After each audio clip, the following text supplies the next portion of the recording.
Dear parents, കുഞ്ഞു മാലാഖയായി അവൾ നിങ്ങളുടെ കൈകളിൽ കരഞ്ഞുകൊണ്ട് കിടന്നപ്പോൾ നിങ്ങൾ ഒരുപാട് സന്തോഷിച്ചു. അവളൊരു പെൺകുട്ടിയാണെന്ന് നിങ്ങൾ ഉറക്കെ ലോകത്തോട് വിളിച്ചു പറഞ്ഞു. അവളുടെ കളിചിരികൾ നിങ്ങൾക്ക് വല്ലാത്തൊരു ആനന്ദം തന്നു. അവളെ നിങ്ങൾ പൊന്നുപോലെ നോക്കി വലുതാക്കി. എന്നാൽ അവളുടെ കല്യാണം മുതൽ നിങ്ങൾ അവളോട് തെറ്റ് ചെയ്തു തുടങ്ങുകയാണ്.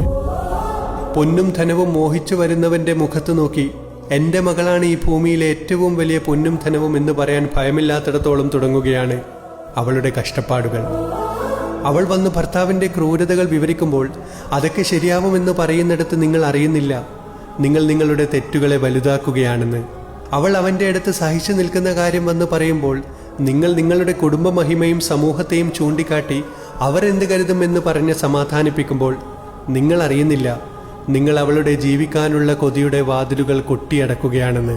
നിങ്ങൾ ചിന്തിക്കുന്നത് അവളുടെ ഭാവിയെക്കുറിച്ചാണെങ്കിലും നിങ്ങൾ അറിയുന്നില്ല ഭാവിയിൽ നിങ്ങളുടെ മാലാഖ നിങ്ങളുടെ കൂടെ ഇല്ലാത്ത വണ്ണം എന്നേക്കുമായി ഈ ലോകത്തു നിന്നും വിട പറഞ്ഞു പോവുകയാണെന്ന്. എല്ലാ പാരൻസും അങ്ങനെയല്ല.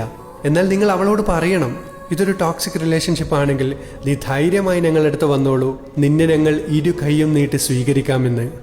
ജീവിച്ചിരിക്കുമ്പോഴാണ് അവളെ ചേർത്ത് നിർത്തേണ്ടത്, അല്ലാതെ അവൾ ഓടിക്കളിച്ച വീട്ടിലെ നടുമുറിയിൽ അവൾ ചേതനയേറ്റ ശരീരവുമായി കിടക്കുമ്പോഴല്ല. നിങ്ങളുടെ രാജകുമാരി പാറിപ്പറക്കട്ടെ. ഇതൊരു പ്രതീകാത്മക കത്തായി കണ്ടാൽ മതി.